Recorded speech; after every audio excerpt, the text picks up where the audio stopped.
un día que tiene muchas bendiciones para todos nosotros a través de los temas que hemos estado reflexionando. Vamos a entrar a este segundo tema. En el silencio me encuentro con Dios, así titulamos este tema. En el silencio me encuentro con Dios. Durante todos estos días estamos reflexionando en la liturgia de la Eucaristía. En la primera lectura estamos reflexionando sobre el libro del Génesis y en el Evangelio estamos con San Marcos. Los sinópticos son 3 evangelios: Lucas, Mateo y Marcos. El Evangelio de San Marcos pretende mostrar a Jesucristo como el Señor de la vida, como el Mesías, como el Hijo de Dios. Y por eso hemos escuchado a través de estas semanas el bautismo de Jesucristo, Jesús que va a la sinagoga de Nazaret y allá libera a un hombre que está endemoniado, Jesús que va a la sinagoga de Cafarnaún, Jesús que sana a muchos enfermos, empezando por la suegra de Pedro, ese paralítico que descienden algunos amigos desde el techo de la casa.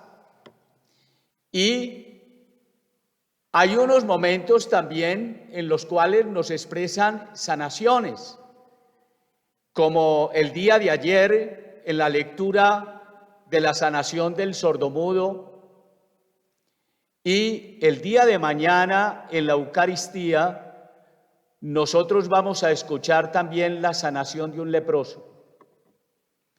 Es Jesucristo que hace toda esa actividad y es Jesucristo que está por encima de todo. Es Jesucristo el que sana, el que libera, el que transforma, el que purifica la vida. Es Jesucristo que ha vencido al mismo demonio con las tentaciones del desierto, vence el demonio. En esas sinagogas vence el demonio. Aún en esos pueblos de Tiro y Sidón, que son pueblos paganos, Jesús vence el demonio y vence la enfermedad. Quisiera iniciar con este texto de Marcos capítulo 1, versículo 35. Dice lo siguiente: de madrugada, cuando todavía estaba muy oscuro, se levantó, salió y fue a un lugar solitario. Allí se puso a hacer oración. Jesús concedía particularmente importancia a la oración, sin importar cuán ocupado o cansado pudiera estar. Era una prioridad en su actividad mesiánica. En medio de esas conversaciones íntimas se preparaba para jornadas intensas. Conviene también preguntarnos cada uno de nosotros: ¿es esa misma la actitud que asumimos nosotros hoy? Dios debe ser nuestra prioridad en lo cotidiano de cada día.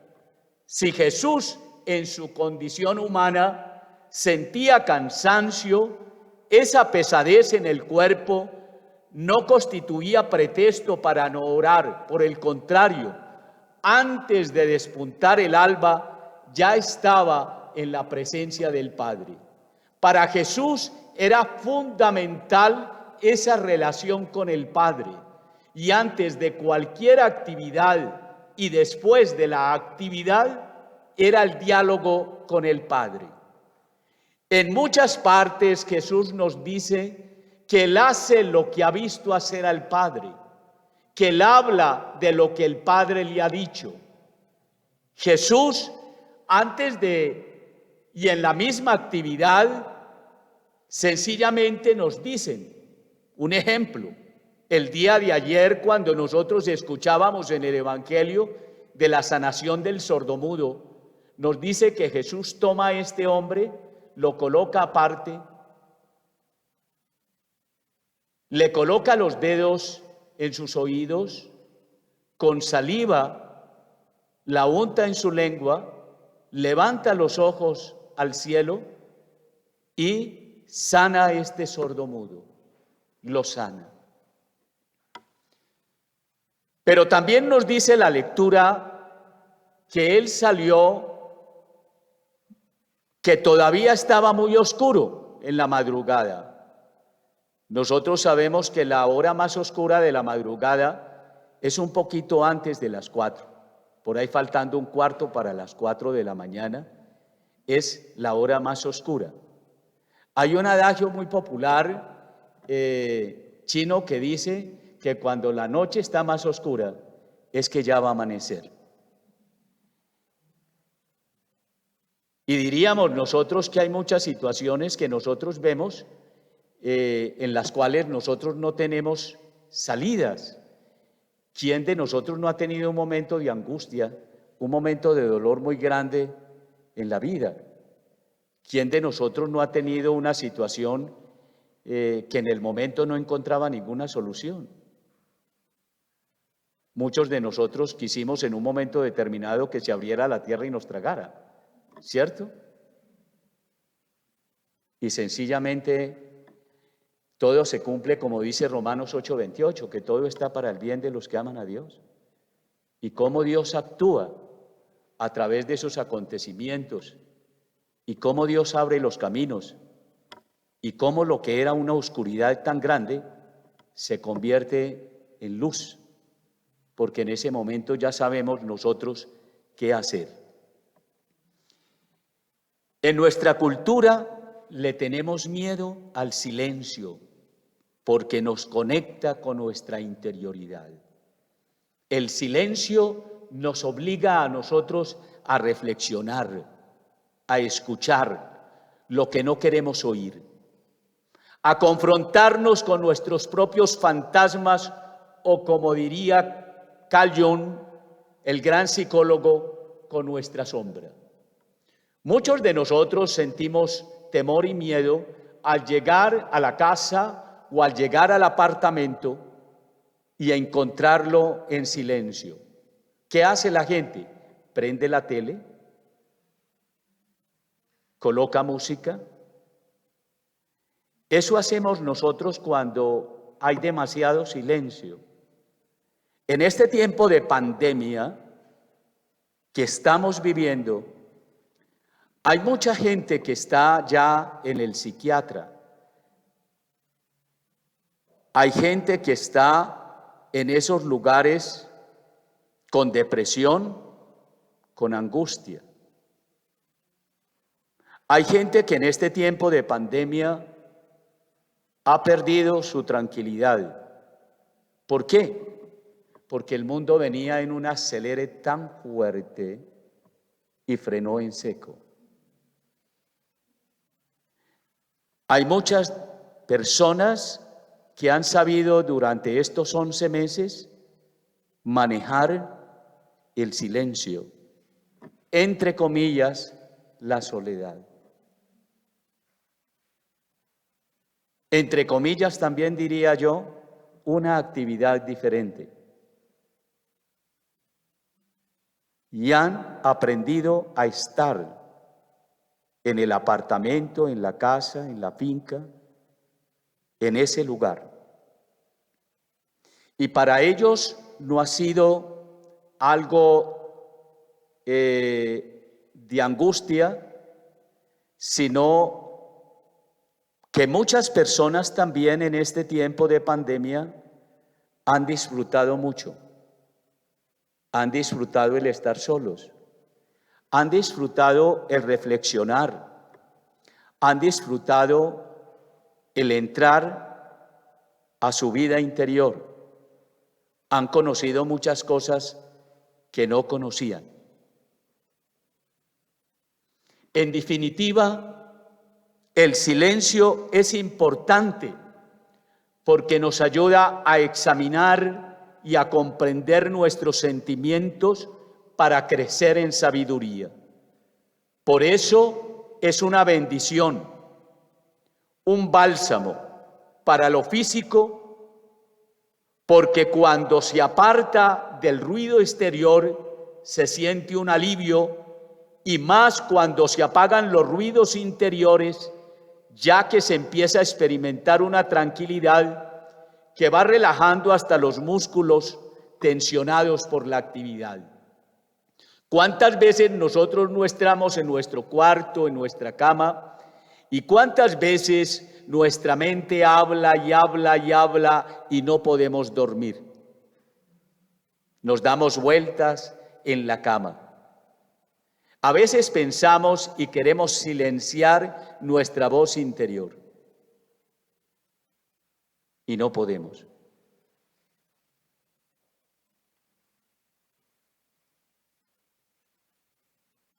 Es tan difícil muchas veces hoy en día en esta cultura, y diría yo, en una cultura de jóvenes, una cultura tan diferente ahora, porque esta cultura en la que nosotros vivimos es de ruido, de demasiado ruido. Y el ruido, en cierta manera, es evasión de nuestra realidad. Muchas veces yo lucho mucho aquí en el seminario con los seminaristas. Los muchachos necesitan ruido, aún para estudiar. Usted ha visto que están al frente de un computador y necesitan estar escuchando música y haciendo 2 o 3 cosas a la vez. Este mundo nos tira hacia afuera. Y muchas veces nosotros adultos ya como que nos enseñamos también a esa manera. Y uno les dice a los muchachos, digamos en la madrugada, por favor, silencio. Cierre su boca. Hay personas que entran en las ciudades, entran a los templos y no son capaces de resistir frente a Jesús Eucaristía 5 minutos. No son capaces. Tienen que sacar un libro, tienen que hacer otra cosa, tienen que escribir, no hay una gran capacidad como para uno estar 5, 10 minutos, 15 minutos en el silencio. El silencio no es ausencia de ruido. Y por eso es tan importante silenciar nuestra mente, silenciar el exterior para poder hablar interiormente y dejar que interiormente aflore todo, pero también dejar que Dios hable y poder escucharlo. El silencio nos puede llevar a una experiencia muy profunda, a la tranquilidad del alma, para encontrarnos con nosotros mismos, pero sobre todo para encontrarnos con Dios en lo más íntimo de nuestro ser. Allí, en lo profundo, descubrimos nosotros la presencia de Dios en nuestras vidas. No olvidemos que nosotros somos imagen y semejanza de Dios, que nosotros salimos de las manos de Dios, que antes de llegar a este mundo vivíamos en un mundo diferente, en el mundo de Dios. Y volveremos, como dice San Agustín, al mundo de Dios. Es como un círculo donde nos permiten a nosotros unos años salirnos del círculo que se llama vida aquí y después seguir hacia la vida que no tiene fin, que es la vida eterna. Pero hemos salido de las manos de Dios. Y hay en nosotros humanidad y hay en nosotros divinidad. La vida es divina, pertenece a Dios. La voluntad, la libertad que Dios nos ha dado, pertenecen a Él. Nosotros no somos cualquier criatura. Somos la criatura más importante del universo. Dios nos creó y nos colocó por encima de todo en el universo. Salmo 8. ¿Qué es el hombre para que tú te acuerdes de él? ¿Qué es el hombre para que tú le des poder? Lo colocaste todo bajo sus pies. todo debajo sus pies. Es importante, mis hermanos, importantísimo, solo los valientes se aventuran a entrar en el interior para escuchar la voz de Dios en el silencio. Todo ruido interior es favorecido con el silencio exterior. Por el silencio, y diríamos nosotros que el silencio empieza de afuera hacia adentro. Así empieza el silencio. Todo esto me recuerda a la experiencia del profeta Elías, que ustedes reflexionaban allá en el monte Oré. Cuando iba huyendo de los perseguidores y tiene un encuentro con Dios, el profeta no reconoce la presencia de Dios en la tormenta, ni la reconoce en el fuego, ni en el temblor de tierra, sino en el susurro de una brisa suave. No podremos entrar inmediatamente en la presencia de Dios si no pasamos antes por la experiencia de un silencio interior y de un silencio exterior. Cuando nosotros vamos a la historia,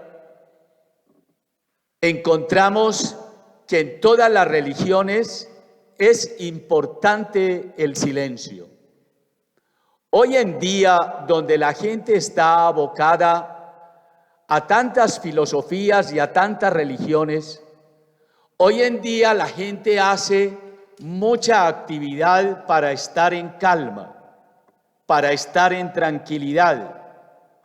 Y aún aquellos que llamamos nosotros católicos se meten con cosas que son de nueva era o que no tienen que ver nada con el cristianismo. Un católico haciendo budismo, un católico, ¿por qué necesita un católico ir a un montón de círculos de budismo o de otras cosas para calmar el alma si tenemos la oración?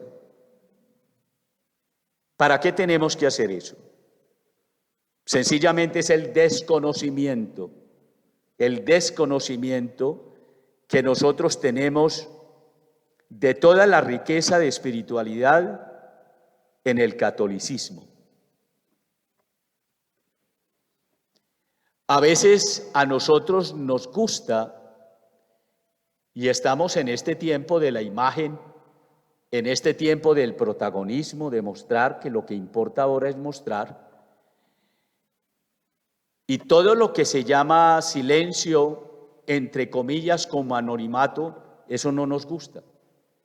¿Cómo me voy a ir yo todo un día a estar reflexionando en una casa?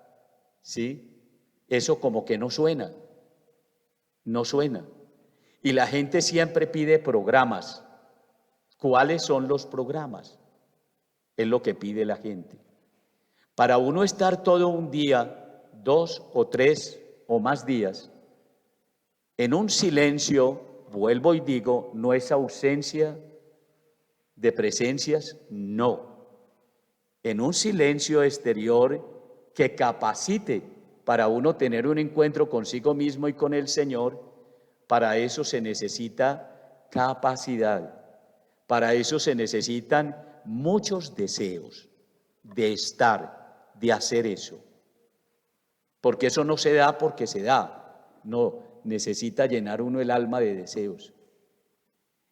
Mire, hay muchas personas que quisieran en este momento, aún aquellas que me ven a través de la red, que quisieran estar en un sitio como este, que quisieran estar solos o solas y que quisieran pasar horas. ¿Horas haciendo qué? Horas disfrutando, horas contemplando, horas sintiendo, horas escuchándose y horas escuchando al mismo Señor que habla.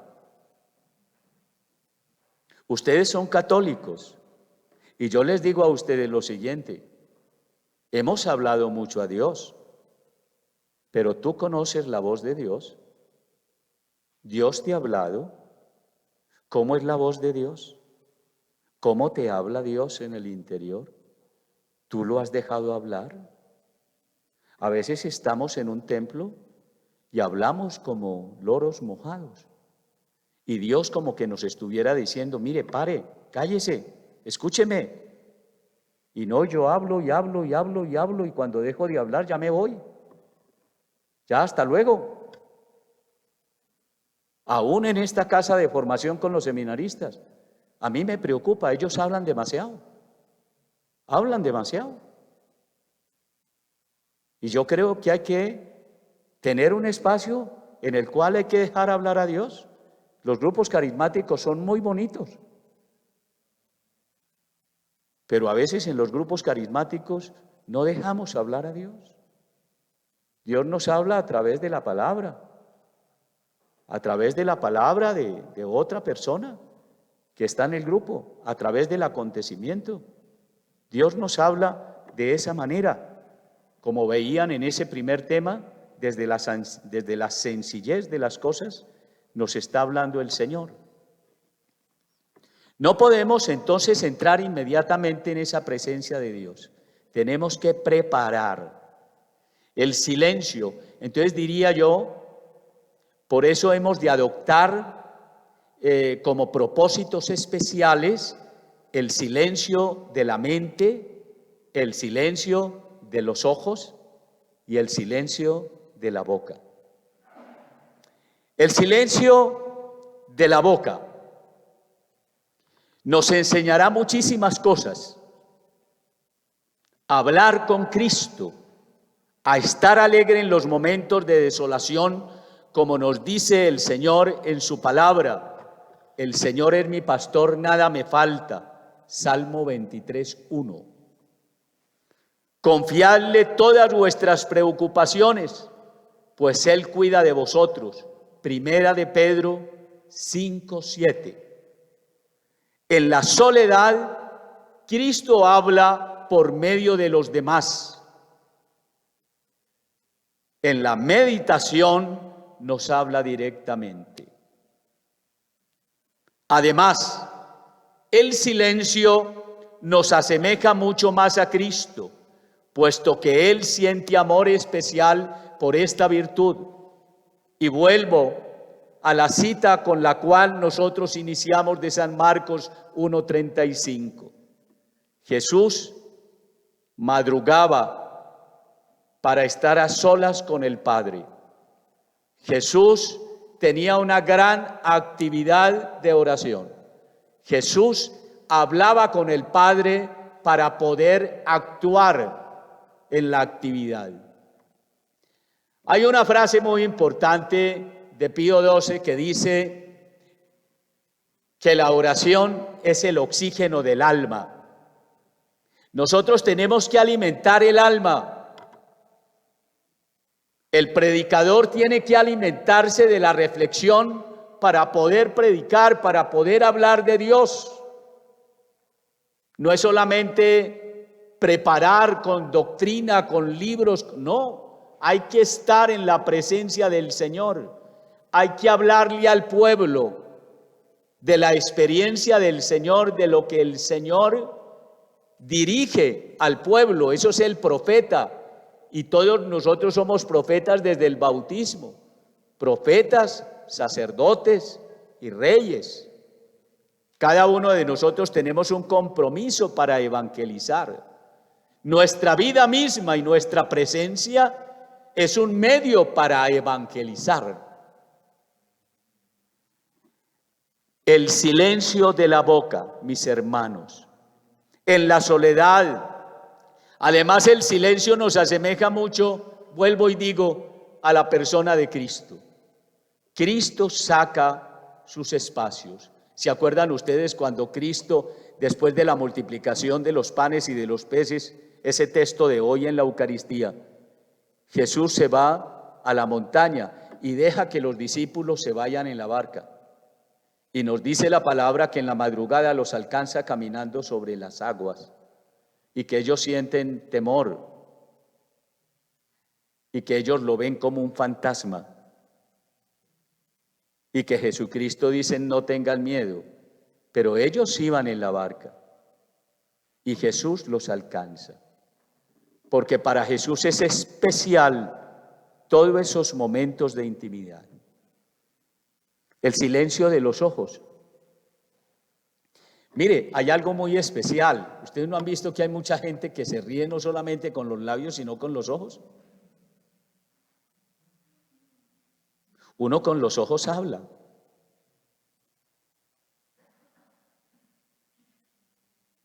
Uno ve, digamos, en la experiencia de esos matrimonios que llevan tantos años,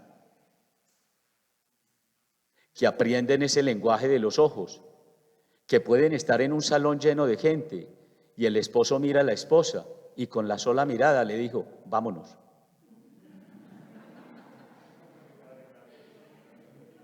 ¿Sí? O sea, con la sola mirada. El papá que mira al hijo y lo mira y le dice, más tarde arreglamos. ¿Sí? El joven que mira a la muchacha y sencillamente le dice, me gustas. O le dice tantas palabras con la sola mirada. Ustedes no han visto que cuando uno se avergüenza o cuando uno comete algo mal y tiene personas a los lados que los conocen, lo primero que uno hace es esto. Uno no deja que lo miren, no se deja mirar. Por eso hay muchos esposos que cuando tienen problemas o dificultades, muchas veces dicen, míreme, míreme, dígame lo que me está diciendo, míreme. Porque es que los ojos tienen voz. Y muchas veces para silenciar los ojos hay que cerrarlos. Eso es silenciar los ojos, cerrarlos. Porque cuando uno cierra los ojos del cuerpo, puede abrir los ojos del alma. Y a Dios se ve no con los ojos del cuerpo, sino con los ojos del alma. Y hay muchos que son ciegos de nacimiento, con toda seguridad. Hay muchos que no ven nada. Muchas veces cuando uno hacía unos ejercicios en el seminario hace muchos años, cuando hacíamos ejercicios para la oración mental, que llamaban en ese tiempo, a uno lo invitaban a cerrar los ojos. Y uno hacía tantos ejercicios que ya cerrando los ojos uno podía ver. Uno podía ver. Así de sencillo.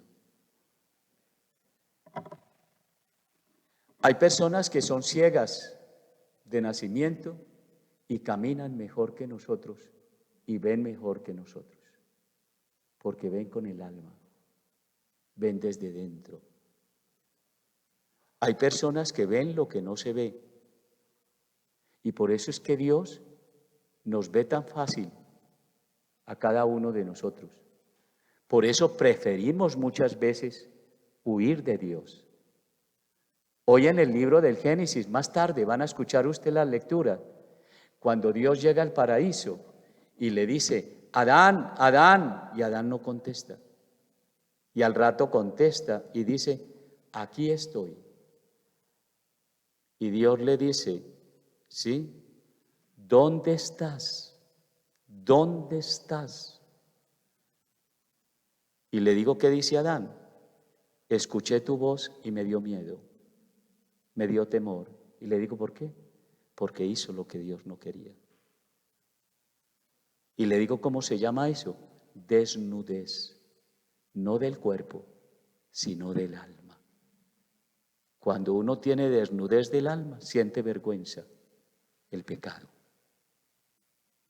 Y a veces no es capaz de mirar a Dios. Y le digo, ¿por qué? Porque Dios lo conoce a uno. Nadie te conoce como Dios te conoce.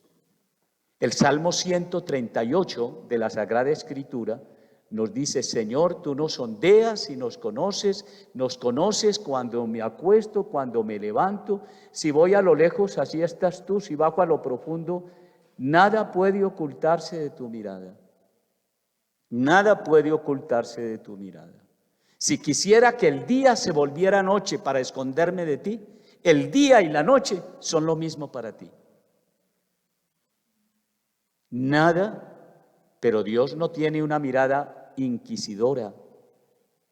Dios tiene una mirada misericordiosa, porque Dios cuando me mira a mí ve a su Hijo. Dios me mira con amor y misericordia. Y misericordia. Silenciar los ojos. Guardemos entonces el silencio de los ojos, el cual nos ayudará siempre a ver a Dios. Los ojos son como dos ventanas a través de las cuales Cristo y el mundo penetran en nuestro corazón. En Mateo capítulo 6, versículo 22 al 23 nos dice: la lámpara del cuerpo es el ojo. Si tu ojo está sano, todo tu cuerpo estará luminoso. Pero si tu ojo está malo, todo tu cuerpo estará a oscuras. Y si la luz que hay en ti es oscuridad, ¿qué oscuridad habrá? En su carta encíclica Lumen Fidei, eso es latín, lumen es luz, fidei es fe, la luz de la fe, es la primera carta encíclica del Papa Francisco. Él nos invita no solo a creer en Cristo, sino a unirnos a Él para poder creer. Quien no ha tenido a lo largo de su vida alguna experiencia fuerte, como lo decía anteriormente, experiencias dolorosas, que se han sentido más unidos a Cristo y han crecido en Él la fe. Muchas veces, mis hermanos,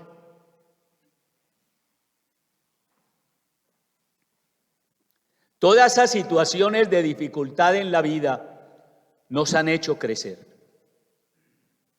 Piensa en este momento, a ver, piensa en este momento, en el momento más duro de su vida. Y tú dices, es que son tantos que no sé cuál escoger. Escoge uno. Escoge uno que pasó hace días, hace meses o hace años. Escoge el momento más duro de tu vida. Ya lo escogiste. ¿Usted se acuerda cuando le sucedieron todas esas cosas? Ya lo sentiste. ¿Usted se acuerda cómo se solucionaron esas cosas? Ahora yo te hago una pregunta. ¿Para qué te sirvió ese momento? ¿Qué bueno puedes sacar de ese momento de dolor? ¿Qué bueno? Muchos de ustedes ya se respondieron con toda seguridad. Le digo por qué. Porque los momentos difíciles en la vida son también una enseñanza muy grande, no en el momento, pero sí más adelante. Y nos llena de fortaleza y aumentan la fe. Y les digo por qué. Porque el Señor no nos deja solos. Porque el Señor se preocupa de nosotros. Porque el Señor extiende su mano a nosotros. Porque el Señor nos rescata. Porque el Señor nos sana. Y ahí es donde nosotros experimentamos. ¿Se acuerdan ustedes del Evangelio de San Juan cuando nos habla de Jesús allá en el Getsemaní? Él de rodillas en el Getsemaní nos decía que era tan grande el dolor que sudaba sangre.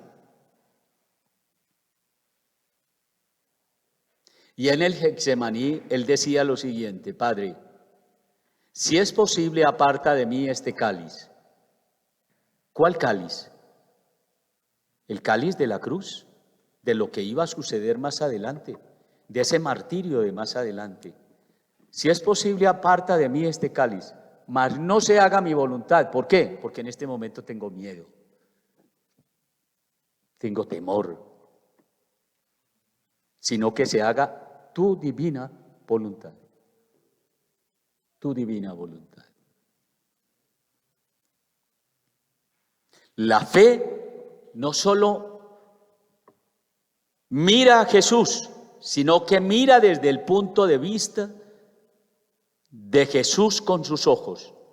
Es una participación en su modo de ver, y esto es lo que me llamó la atención en esa primera lectura de esta encíclica, las referencias que hace a la mirada, a mirar desde Jesús, a mirar como Jesús, a mirar desde los ojos de los que sufren, en una invitación a iluminar nuestra mirada, a veces muy apagada por la mediocridad de nuestra vida, y otras muy apagadas por la falta de esperanza de nuestra capacidad de llevar delante la misión que Cristo nos confía.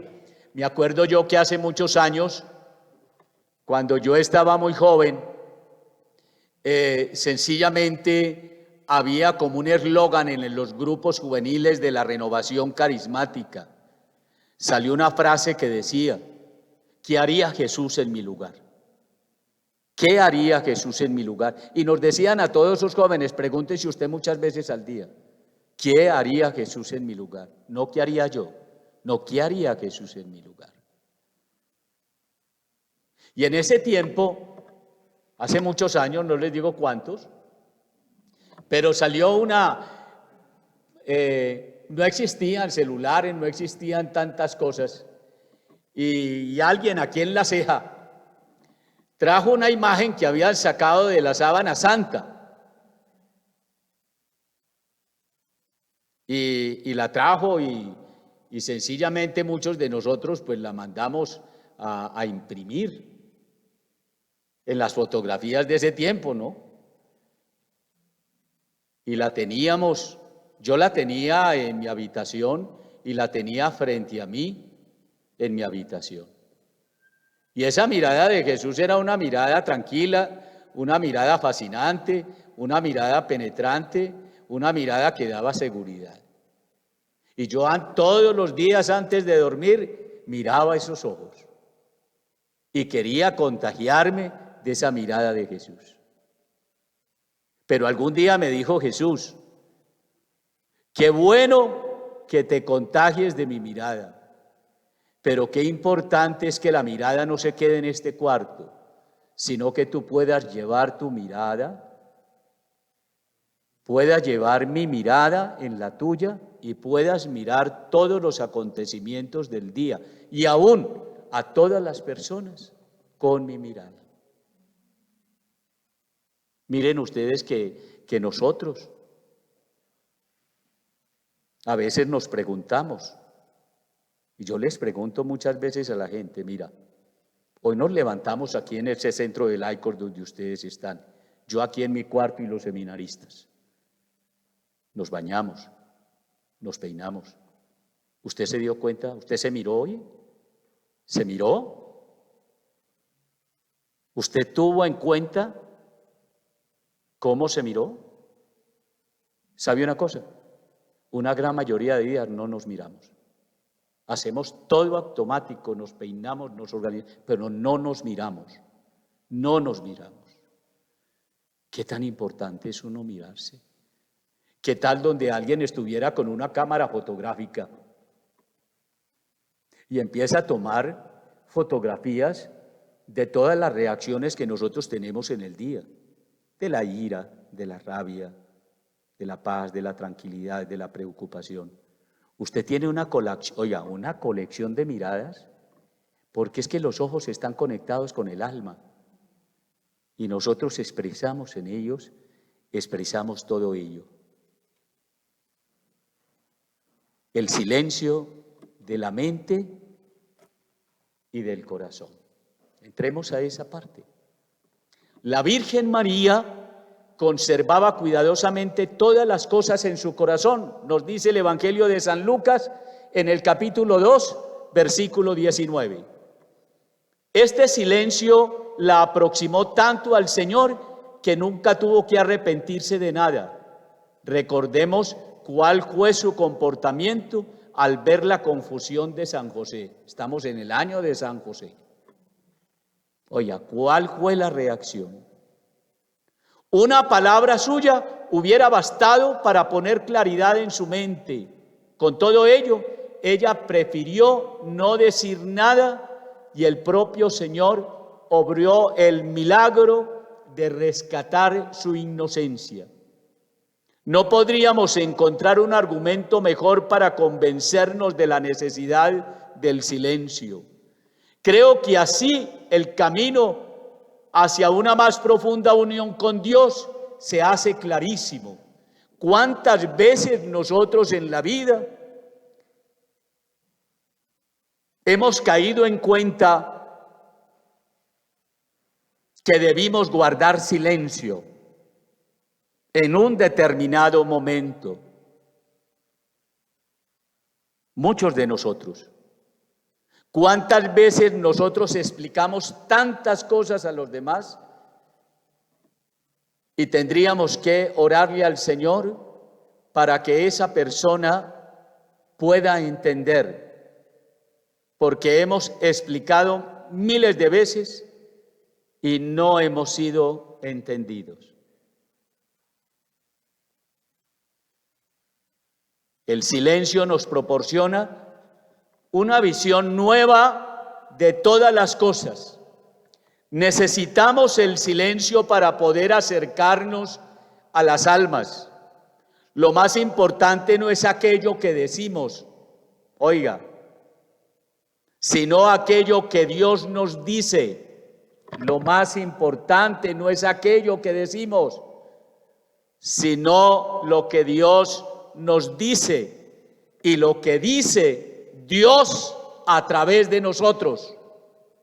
Eso es lo más importante. El silencio interior es sumamente difícil. Yo no le digo que eso es fácil.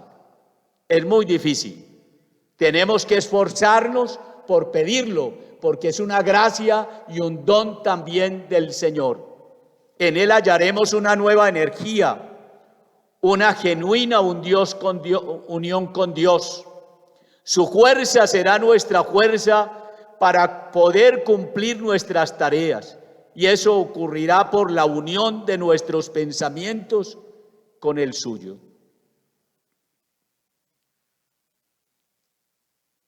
Ustedes se acuerdan que en la palabra de Dios nos dice el Señor: mis pensamientos no son vuestros pensamientos, ni mis caminos son vuestros caminos. ¿Cómo asemejar nuestros pensamientos a los pensamientos de Cristo? ¿Cómo asemejarnos? Por la unión de nuestras acciones con sus acciones. Con sus acciones. Por la unión de nuestra vida con su vida. Todas nuestras palabras serán por completo inútiles a menos que procedan de lo más íntimo de nosotros mismos. Las palabras que no procuran la luz de Cristo no hacen más que aumentar en nosotros la confusión. Todo tiene que salir de ese diálogo íntimo con el Señor. Me acuerdo de una anécdota que escuché. El padre Rañero Cantalamessa, que ahora es cardenal, que es el predicador de la Casa Pontificia, que va a predicar ahorita desde el miércoles de Cuaresma, la semana próxima, y va a predicar durante las 4 semanas a los cardenales, a los obispos y al Papa Francisco en Roma. Alguna vez estaba en una de esas predicaciones a los obispos y uno de los obispos constantemente miraba el reloj cuando él predicaba. El Papa Francisco se dio cuenta y cuando terminó la conferencia se acercó a ese obispo y le dijo lo siguiente: cuando habla un profeta hay que prestar atención. ¿Cómo entender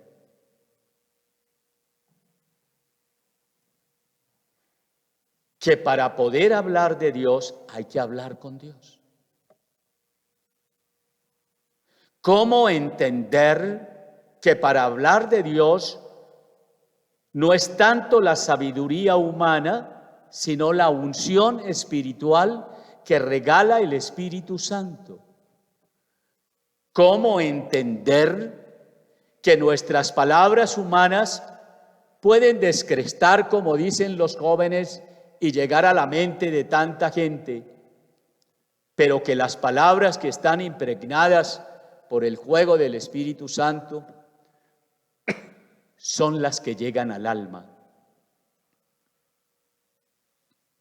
Todo esto exige mucho sacrificio, pero si efectivamente intentamos orar y queremos sencillamente y sinceramente orar, hemos de estar prontos a hacerlo ahora mismo, no posponer el tiempo. Nosotros tenemos que ejercitarnos en la oración. Nosotros tenemos que ser como gladiadores de la oración. Nosotros tenemos que dedicar mucho tiempo a la oración.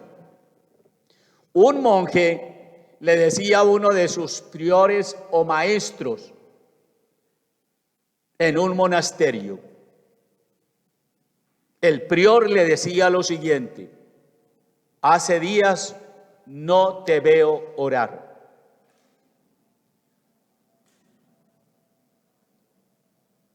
Y él le contestaba lo siguiente: cada que yo voy a orar, hay tantas voces en mi mente que no puedo concentrarme. Por consiguiente, yo salgo, no soy capaz. Y el prior le dijo: no debes salir, debes estar ahí. Aunque tu mente no esté ahí, está tu cuerpo, y algún día estará tu mente y tu cuerpo. Nosotros no podemos pretender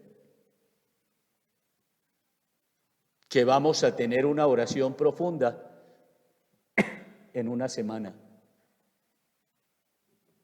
Tenemos que dedicar tiempo, y esto es de disciplina.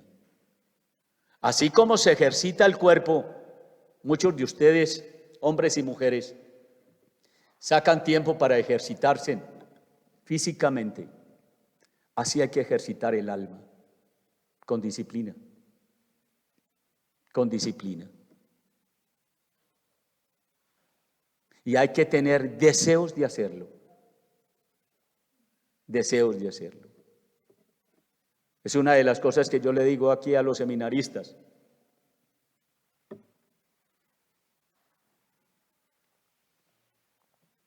Yo le digo a los seminaristas muchas veces que cuando yo no los veo en la capilla orando, a mí me preocupa mucho.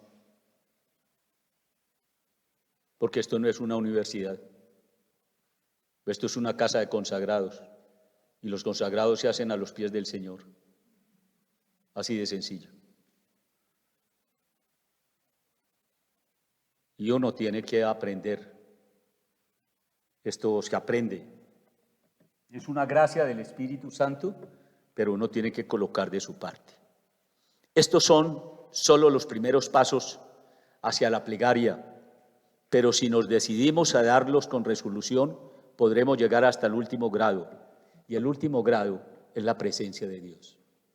Y eso es el tema, sencillamente, el silencio. En el silencio me encuentro con Dios. Señor, gracias te damos por este rato. Gracias te doy por aquellas personas que están también a través de la red. Gracias, Señor, porque tú nos permites encontrarnos contigo. Regálanos la gracia de amar el silencio, de valorarlo, de dejar hablar el alma. Danos la gracia de sensibilizar todos nuestros sentidos. Danos la gracia, Señor, de poder escucharte y reconocer tu voz. Danos la gracia de hacer tu divina voluntad. Danos la gracia, Señor, de purificar nuestra mirada y mirar con tus ojos, sentir con nuestro corazón, así como el tuyo, que estén en una gran sintonía. Danos la gracia de expresar todo aquello que vivimos contigo. Gracias, Señor, porque nos da la oportunidad de estar aquí, en este lugar, de poder respirar, de poder contemplar, de poder adorar.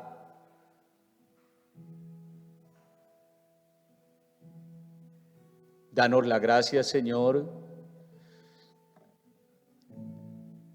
de abrirnos a ti. Gloria al Padre, y al Hijo, y al Espíritu Santo.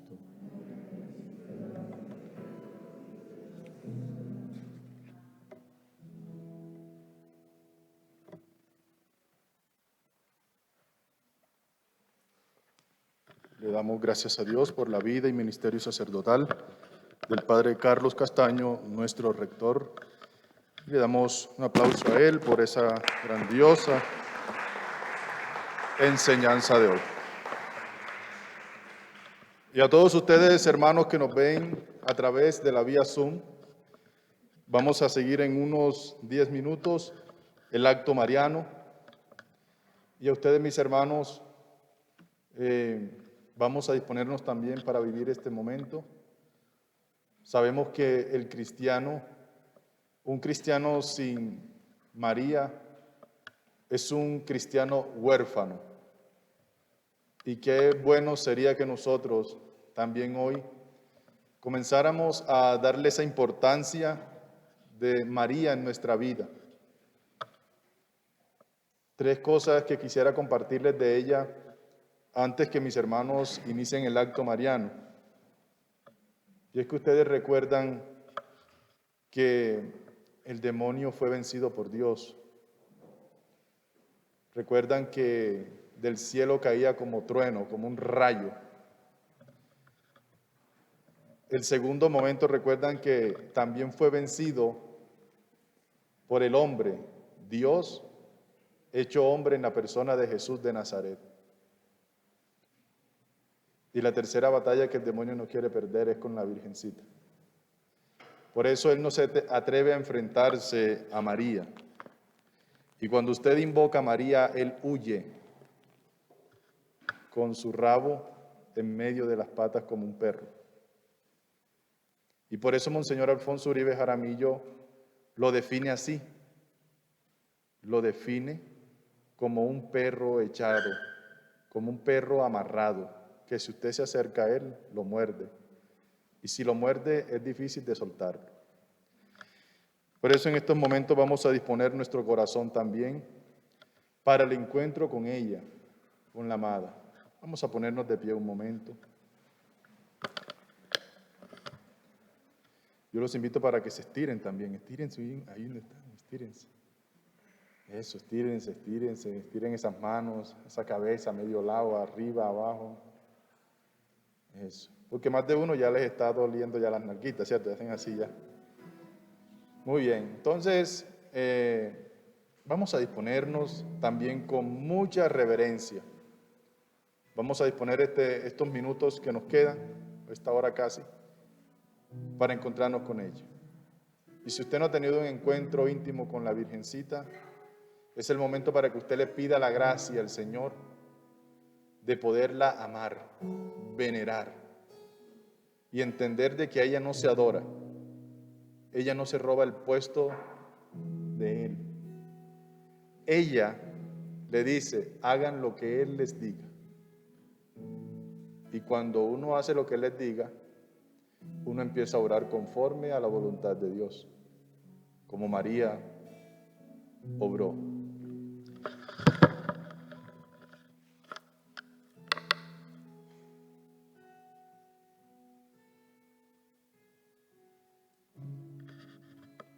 Bueno, muy bien.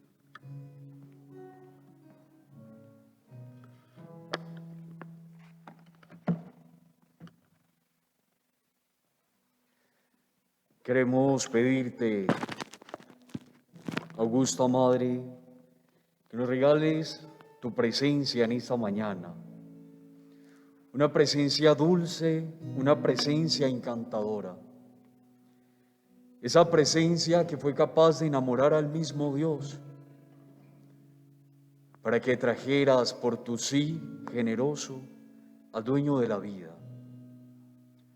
Queremos pedirte, mamá,